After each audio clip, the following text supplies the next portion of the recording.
Hey everybody, welcome back to another episode of the Cannabis Accounting Podcast. Today I have with me my dear friend and colleague in the industry, Wendy Campbell, VP of Sales with Jage Media. They are most known for MJ Unpacked, going on their 10th Expo conference, as well as the Hemp Beverage Expo, which I heard was really well attended this year. But Wendy, for those who don't know you, if you want to introduce yourself and let us know how you got into the cannabis industry. Yes. Well, thank you, Ray. I appreciate you. It's nice to be here, everybody else out there watching. Jage Media, MJ Unpacked, Wendy Campbell, Hemp Beverage Expo. That's where I am today, but I love the question of how I got here. Way back in the day, I did the math. 33 years ago, I found cannabis in a college dorm room in Rhode Island, and I fell in love with it. And I realized how it connected people and how it made me feel, and how you got a lot of friends really easy when you were the person who had the cannabis. So I got into the distribution business back in the 90s. And from there, I realized that the power of the plant, right? How I was utilizing it for good, bad, and ugly, and build a business out of it as a college kid, right? So I didn't actually make profit. I just smoked all my profit. And I can remember in college getting a tattoo and making sure that I got it where I could cover it, right, on my foot because Fair. I was getting a degree in business and marketing, and I was going to go work for corporate America, so they could never know that, cannabis, oh, the stigma about it. And so that was back in 1992 when all, all that kicked off. And then that's what I did. I proceeded to move into corporate America, Fortune 50, Fortune 500, best in class global CPG startups. And cannabis was not a culture in those corporate environments, right? It was best practices and KPIs and all the metrics and the revenue and the marketing strategy and product development and research and finance and doing all the things that are, business, right? Creating businesses that were either leaders, first, best, different, and all of them to succeed were financially sound, right? And if they Yep. weren't financially sound, there was really no emotion about it. You really started to feel like you were the widget, right? When you're in a 35,000 person company or a 10-person company, there's differences in how you're treated and what the expectations are and the workload and the Yeah. support teams that you have around you, regardless of what department you're in and what your wheelhouse is. But outcomes are what matter, right? And so I loved learning about product development and branding and marketing, and through all of those, whether it was Shell Oil or Mattel Toys or Magellan Satellite Navigation, how we all use GPS today. When I was doing that, we were testing GPS back in 1998. But each Nice. of those products and businesses had structure, finance, marketing, sales, consumers, right? There was that B2B side and that B2C side at every angle. And so trade shows were it, right? I remember my first trade show, and that was when I say it was it, that was always a trade show, was always a part of the marketing strategy, regardless of what the Okay. industry was, whether that was a local, a regional, a national, or a global event. Whether it was a PC, startup PC company I worked for in the mid 90s, my first trade show was Comdex, right? It had a good run, Comdex Nice. did. It no longer exists. That happens too. There's the evolution of industry and teams and organizations and Hmm. what you offer and if it's relevant. um, Toy Fair in New York, 2 weeks of trade show, all over the city. When I worked at Mattel, launching the first robotic plush toy. I mean, say that fast 3 times, I remember right? that. And being featured as the toy of the year for plush and being in Wired magazine. That all happened because we positioned ourselves at Toy Fair, right? As a trade show, and a new product launch that was needed, and there was competitive nature to that. So always, including GPS. People didn't know what it was or how to use it, but there we created We knew there was a need. And Hmm. through marketing and sales and trade shows, we created the want, right? And so that is again Oh. the yeah, right? There's a need to know where you're parked. There's a need to know, where you caught that big game last year and you want to go back to that same spot in your hunter's thing. Or if you're out on the ocean for that matter, you need to know your way home, right? Or you're hiking, Hmm. or biking, there's all these things. So the need was there, but it was creating the want that a consumer, a business, a retailer, all the way down through the line, saw this as valuable and they were willing to purchase it because it was a want in their life. So, launching the first computer under $1,000 at retail in 1996, the first GPS in mapping and Hertz never lost systems, that was us. The first GPS under $100. So there was a lot of consumer packaged good experience that I've had the chance to be involved with. It always included teams that were built to create revenue in emerging markets, and trade shows were a part of that because that's where you connected with the industry. That's where you spoke your strategy. That's where you met your market, right? New buyers, nurturing those relationships. I look at trade shows, we're talking about trade shows and where I am today. There's three types of trade shows, in my opinion. And Break it for you, down for us. Ray, we may have had this conversation before. I'd be curious to hear your thoughts. And anybody else out there watching, maybe they'll send us a message. There's order writing shows, right? So I can go to that event, set up my booth, right? And or conduct my sponsorship. But I used to love having a booth because if you have a widget, that you want to put in people's hands, or you want them to taste it or smell it or feel it and use it, having a booth is always the best way to go about that, in my opinion. So Okay. if I can write orders to new clients, that means I'm opening up new doors, moving inventory, increasing revenue, or I can expand my footprint, I should say, with my current clients. So they're, I'm adding more inventory, filling their out of stocks, gaining more shelf space, introducing new product lines, extending my relationship with that. I can do that. So if that's all I do at a show, is meet new buyers and fill their orders and nurture and expand the relationships that I currently have. If I break even, that's a win. I'm going to go back to it. I spent a decade doing those type of shows, 30 a year, all over the Okay. country across multiple different types of industry.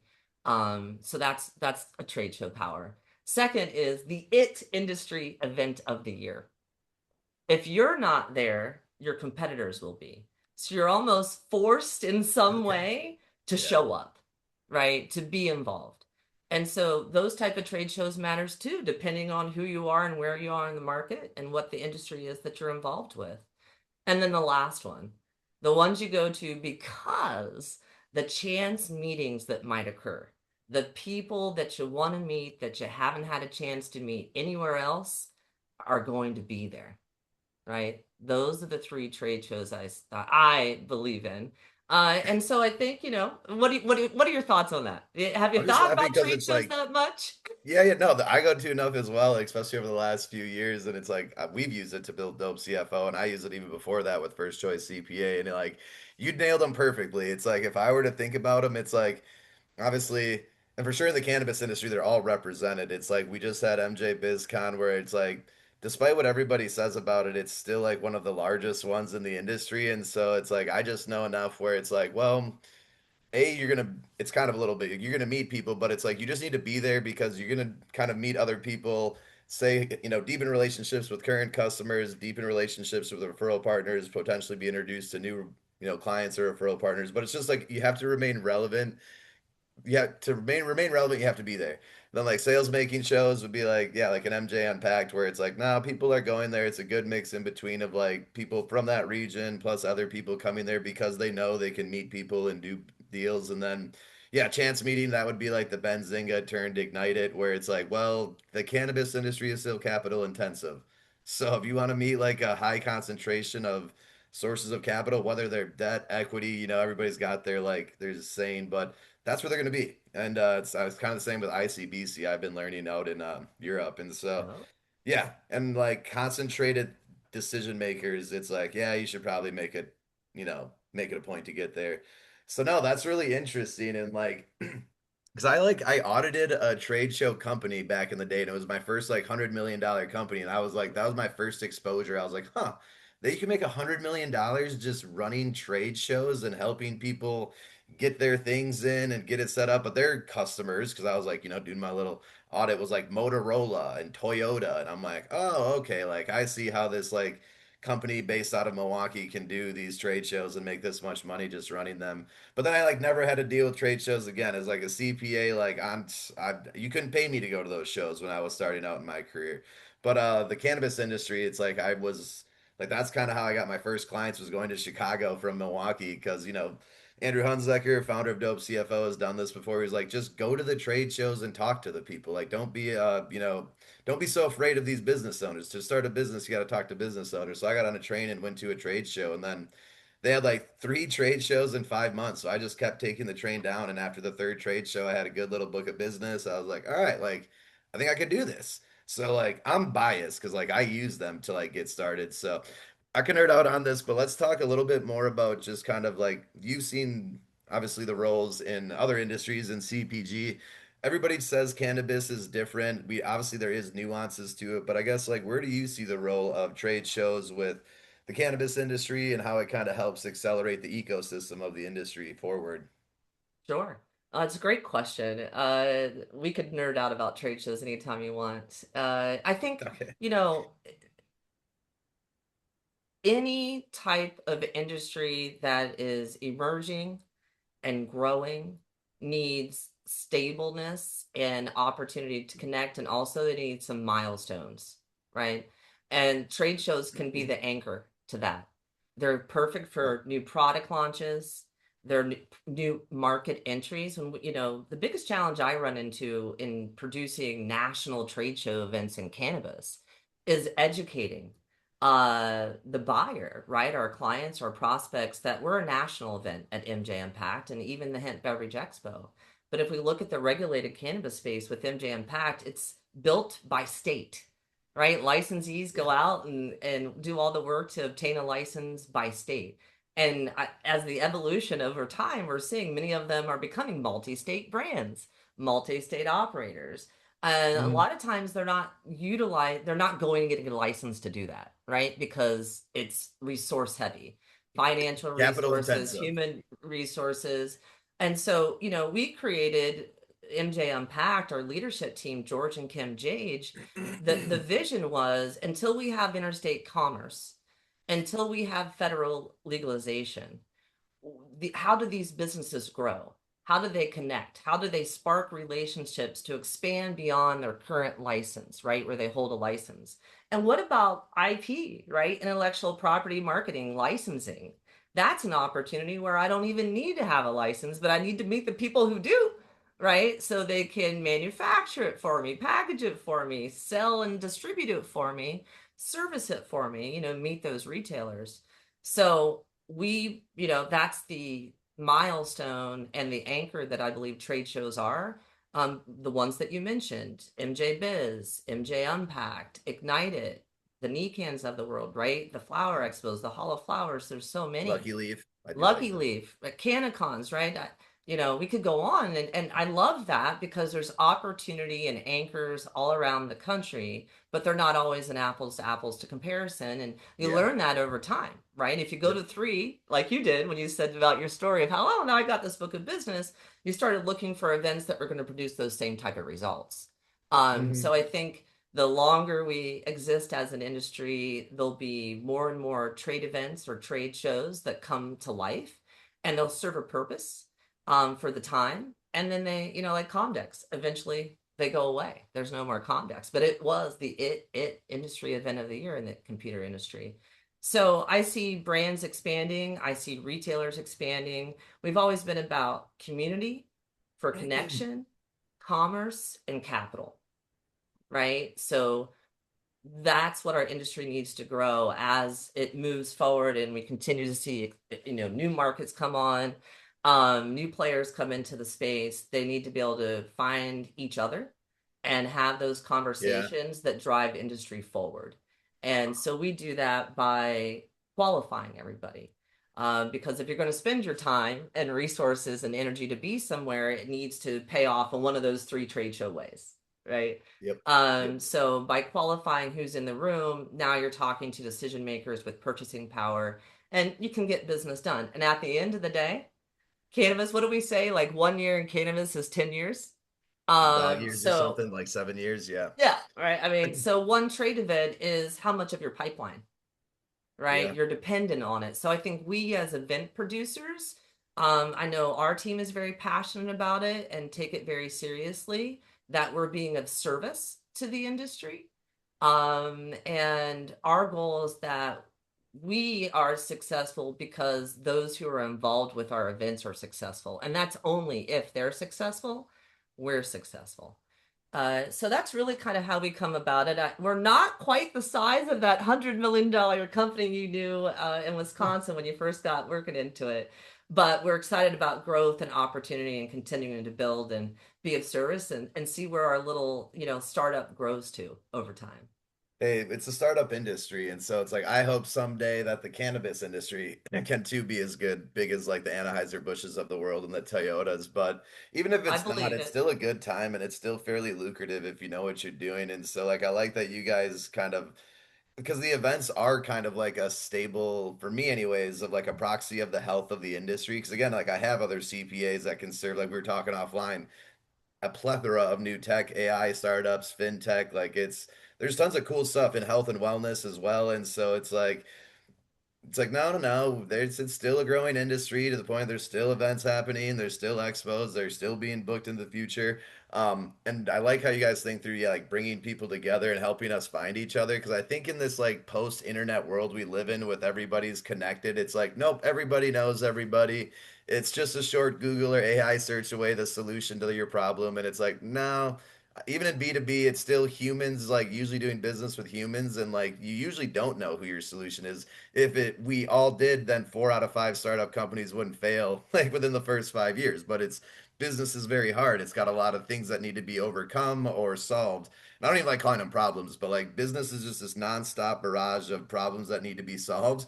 And the solution to those problems usually come in the form of like I either know the answer or I need to know somebody who does. And so like these expos bring people together. And so yeah, of course, making new partners, and with the asset light brands, it's like it is a better way to meet partners, but also just learning more. If you learn who has the solution, you can solve a lot of problems. Speaking of new product launches though, and how that these trade shows are a good you know platform, I'll call it, for those. Hemp beverages, obviously the hemp policy changes have a lot of people stressed out, but I've been had my eyes on the hemp beverage industry for the last year or two. We're serving a couple of hemp beverage clients, and we have calls with, less calls now, but a bunch of calls with other people curious about this. You're like, how can we get this beverage into new markets? I live in Wisconsin. Hemp beverages on tap at the local bar. You can buy hemp beverages and pretty much throughout the entire state. But you guys had the Hemp Beverage Expo, so could you just talk a little bit about how the idea of it came around? Like, was it just the market? Was it demand? Like, what made you guys want to invest resources and time into it? Then how did it go? And then what are your thoughts for the future of the Hemp Beverage Expo? Oh, such great questions. Well, it started with people, started with connection, right? I mean, through MJ Impact since the beginning, we have supported all different types of cannabis companies, including those who had CBD and hemp products. And they would approach Sure. us with, is this something that we can do at MJ Impact? Would we be welcomed? And we always educated them about the licensed operators are our focus. They may or may not have their own CBD or hemp products already. They may be looking to expand that. If you've built a brand and have your SOPs and you're interested in licensing deals or an acquisition, then MJ Impact could be the right place for you, right? And then over time, I started seeing that expand more like we're doing this. We've got our regulated cannabis product that's in this state plus many more. And now Mhm. we're doing hemp. And those, as far as building a brand, that was what I've always supported, that saying, if you've got the time and resources, again back to people and money, to be able Yeah. to navigate both industries, because it's going to require different teams, but you're going to learn when we one day get to federal legalization and for cannabis, you will have had the opportunity to play with the big box retailers, right? Yeah. Understanding how food, beverage, grocery, gift, toy, game, wherever, wellness, wherever you're going to be placing these products, how these distributors and their retail partners work, and you're building a national brand. So when federal legalization comes, or if they're in a state where your products are in dispensaries, they may go into those dispensaries and look for you, or vice versa. Your dispensary client may walk into a Total Wines and Spirit and see your brand. So, you've got that opportunity to really build a regional, national, even potential for a global brand.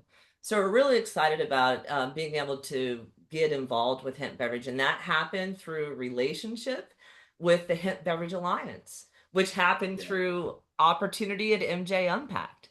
And the Hemp Beverage Alliance had been building their members and their organization for a few years, had created their own festival, and realized how great it was for their members in the industry, but they weren't producers of events, right? Yeah, yeah. Shout So out Chris Lackner. He's a good guy. yes, Chris is I'm a member of them amazing. as well. I Yeah, think they're good. Anna, their whole team.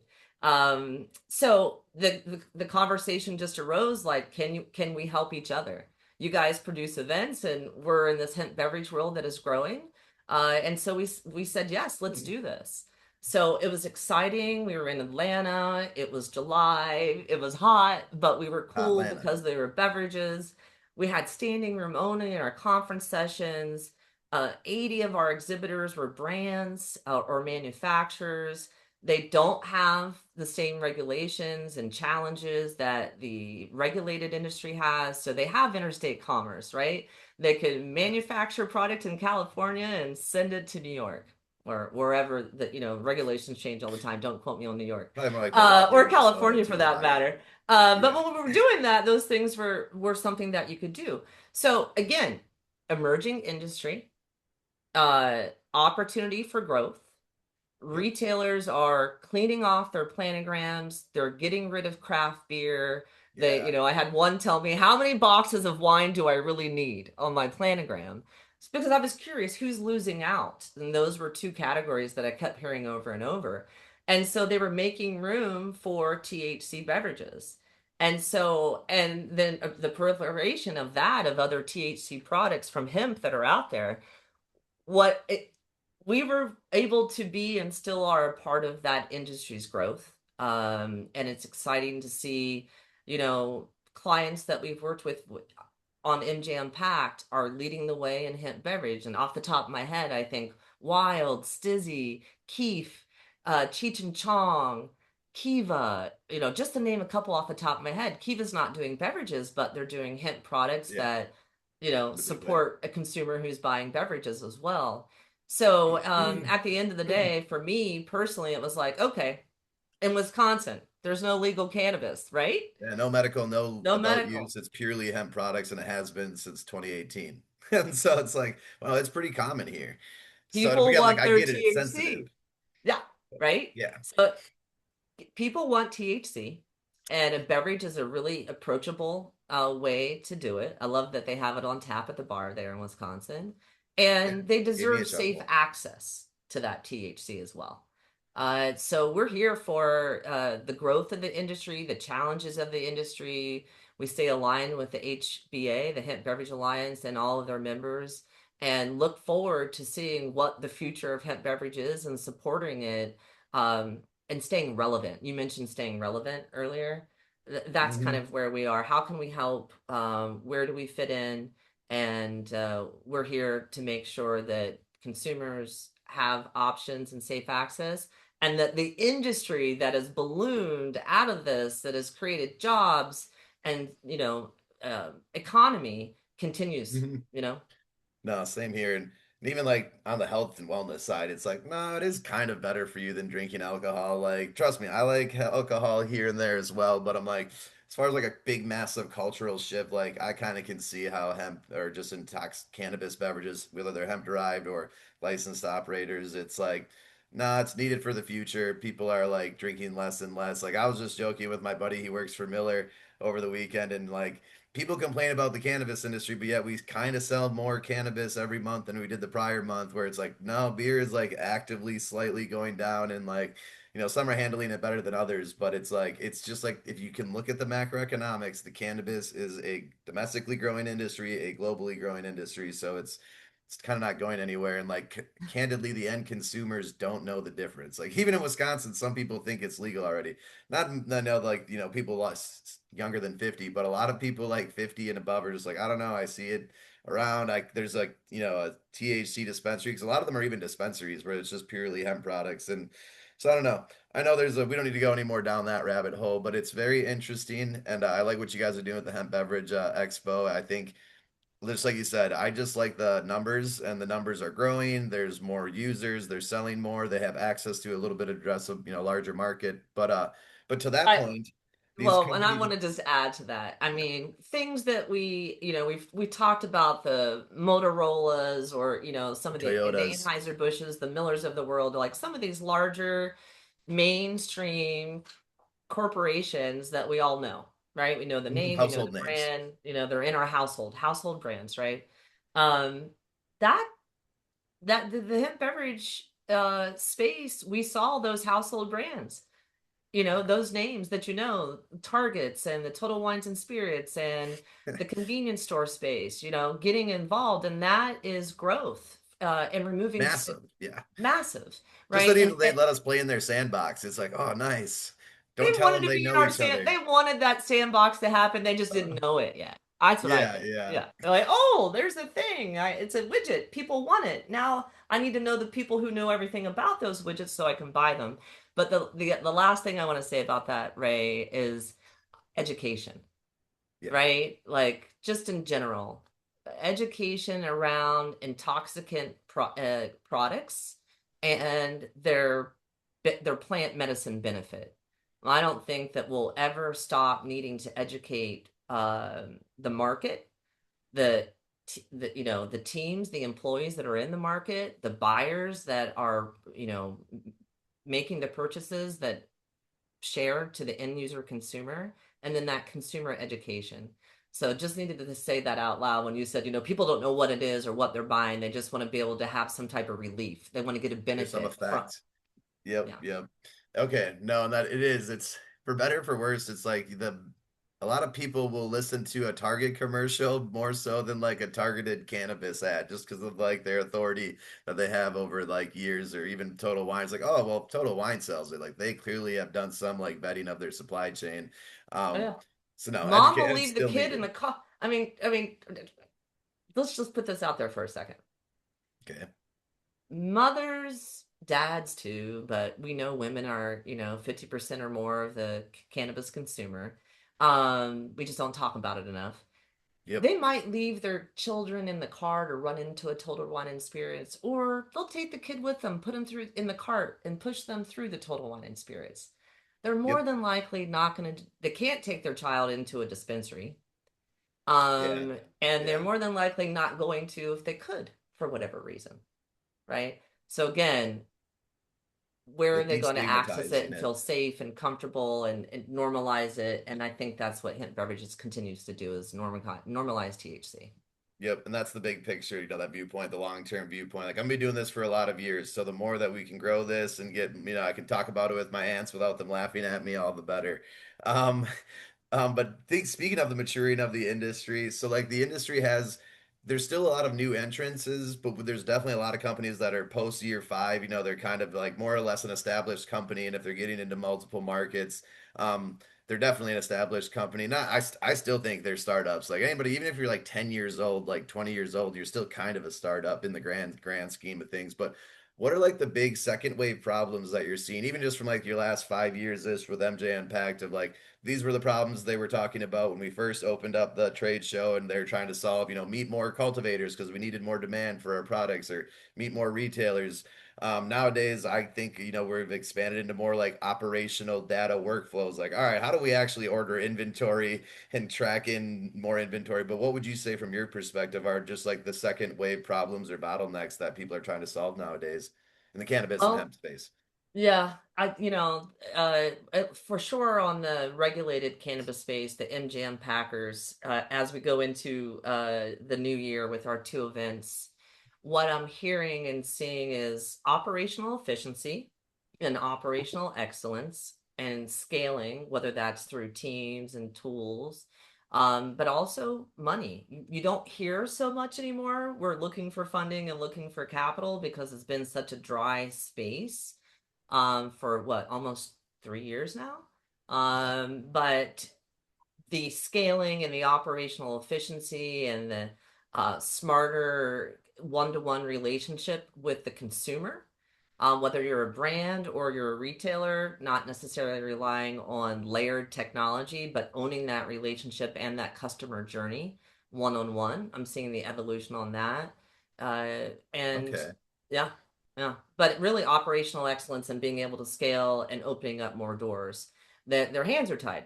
I mean, you're 280E, right? They don't have a lot. They can't. It's Yeah. so doing everything they can to be savvy with what they have, and place their dollars where they're going to see a return. So it really hasn't changed except less capital involvement, and they're not necessarily new. They're just more.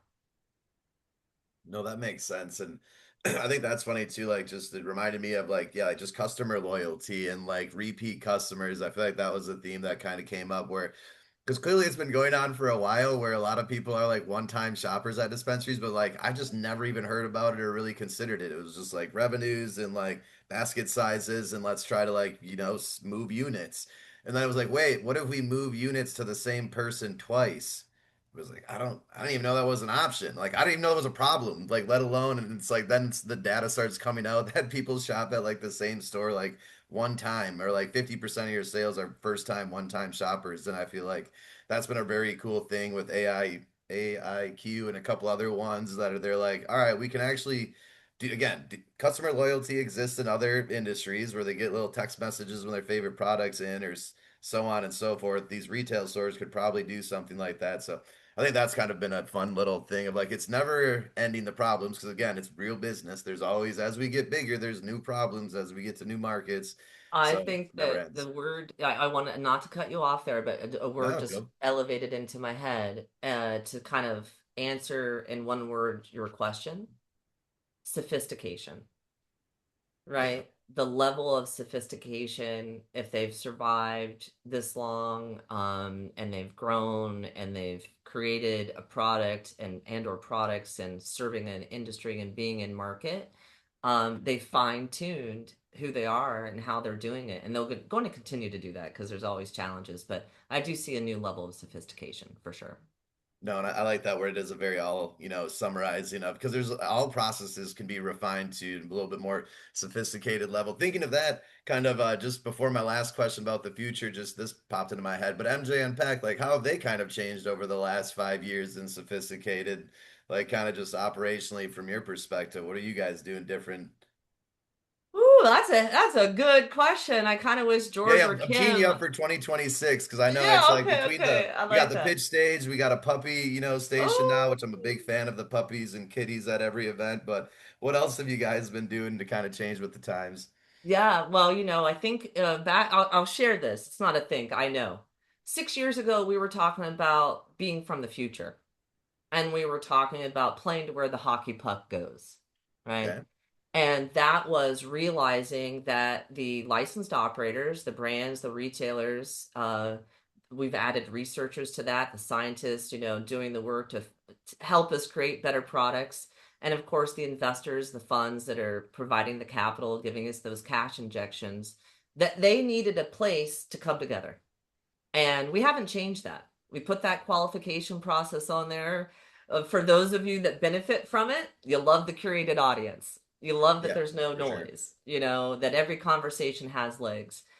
Has juice to it. It has It's juice. But you know what? If you don't fit into the box and you don't qualify as a manager or above from a licensed operator, a scientist, or an investor, you kind of put your hands on your hip and think, why? You don't like it, right? Like you don't like that. So we haven't changed. There's things I will say that haven't changed. it's just an and or And a plus. they're a plus, right? They Mhm. are who we are. But we've grown, right? Just in general, like as a business that's been doing this, more people know who we are. We have more attendees, we have more sponsors, we have more exhibitors, we have a greater reach within the industry to support them. right? We've added our MJU On Point, which is our webinar series. So it's kind of You what had we're some good calling, ones there recently. yeah, the I do like bridge, that. right? Did you see the predictions for 2026? I That was liked it. last, yeah, that was last week. So we've added our webinar series to be the bridge for the industry Yeah. between MJ Unpacks. Yes, we still have the puppy zone, but we've added our MJU Cannabis Cup, right? So we take our national event that happens twice a year and it's 3 days. And on the last day of the event, that evening, we have our MJU Cannabis Cup Awards. We launched that in Atlantic City earlier this year. And that takes our very wide net national event and turns it into the last day of the event as a very state specific market event, which, that's something new that's exciting, and really plays into everything you think about a trade show, right? Everybody locally comes, those within 4 hours or who majority are going to be, and then it expands from there, right? So that's fresh and fun having that national event with the state specific access for the Cannabis Cup. Mm, yeah. And I think just our Yeah, I own think that's operational enough. You know, efficiency. you can only add so many things too fast, too often before it loses its meaning. I think you're onto something special with MJ Unpacked. I know we always enjoy it, get positive ROI, and yeah, that cup makes sense. I was joking with somebody who just won an award. Award-winning flower still matters. Award-winning product still matters, and it does help everybody kind of know again, just bring everybody above the water. Like, all right, who's in this industry again? All right, these are the people doing these types of products. They're doing this. So no, I like You the know what it ends up being, Ray? When I worked at Dope Magazine and we did a Dope Cup, and I had a it's short stint at High Times, and of course we had the High Times Cannabis Cup. yep. Uh, as a consumer, consumers who are overwhelmed with decision, Yeah, I'm one of them. and undereducated, Yep. right? They look for cups. Yes. So it helps Awards, gold, silver, bronze. I'm like, I'm from Wisconsin. I'm in Michigan. I need some weed. I just need an ounce. Tell me who's won something in 2025. right, good, bad, That's right, the or issue. wrong, right? Like, Yep, there's yep. all kinds of opinions about it, but it's an anchor. It helps the consumer. It helps the retailer know what the consumer is going to be buying, asking for. So the demand, what they're going to be demand to have, so they can buy it. And then, of course, it's supporting the brands and the growers and the cultivators and the businesses Yes, that the are putting, community, it brings us all together. People can yeah, like, because you see them nerding out on it all the time, like people on their products. And so it's like, I like it being more formal. So it's like anybody who's grown up there and like met people like comparing bags, there's always some guys who really love cannabis. And so it's like, all right, nice. It brings kind of everybody together.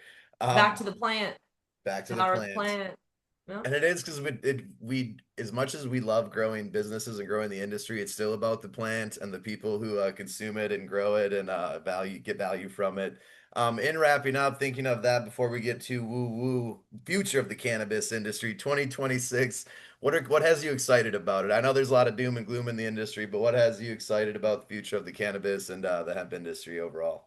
The people and the opportunities, and being a part of a movement. We are seeing changes that, not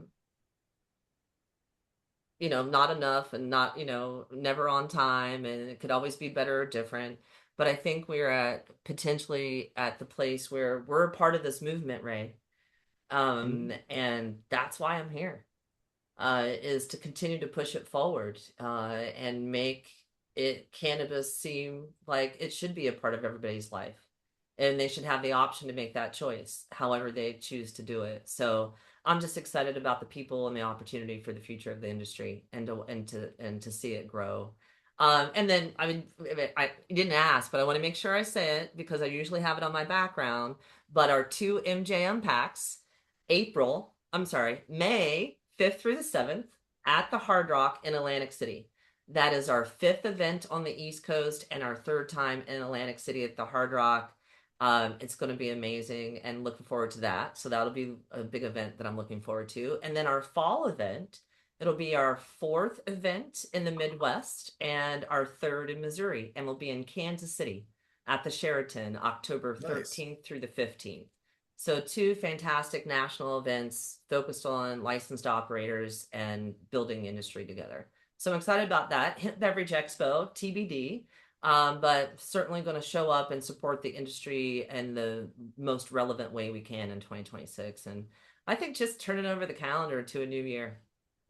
I always feel like it's a fresh start. And I'm always working to achieve setting new goals and achieving new goals. So I'm not so much like these are the 10 things I'm gonna do starting January 2nd, right? Yeah, yeah, that's bullshit. But it's just, I'll get a new calendar. I still hang one on my wall.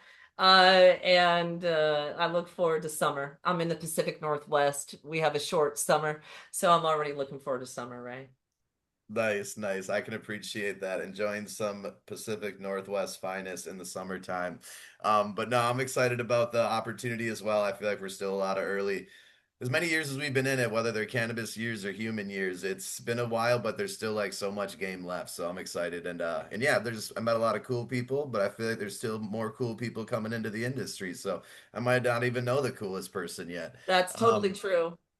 and Totally true. how can people get a hold of you, Wendy? I know people got to talk with you about getting sponsorships, exhibiting. You don't handle the speaker side, but I'm sure they start with you anyways. But like, how can they get a hold of you and where are you going to be?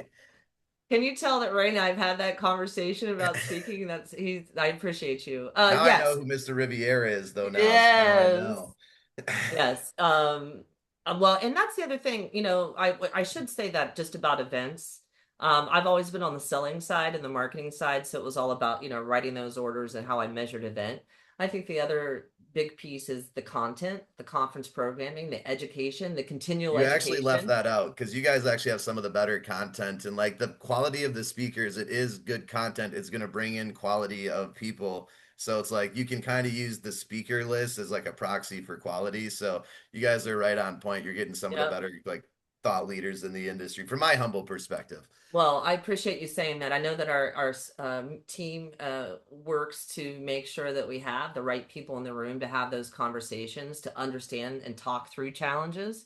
Again, people having conversations about the things that work and the things that don't, so that we can all move forward together. So props to the conference team. But yes, Wendy at Jage, Jage Media.com. Wendy at JageMedia.com. You can always reach me there.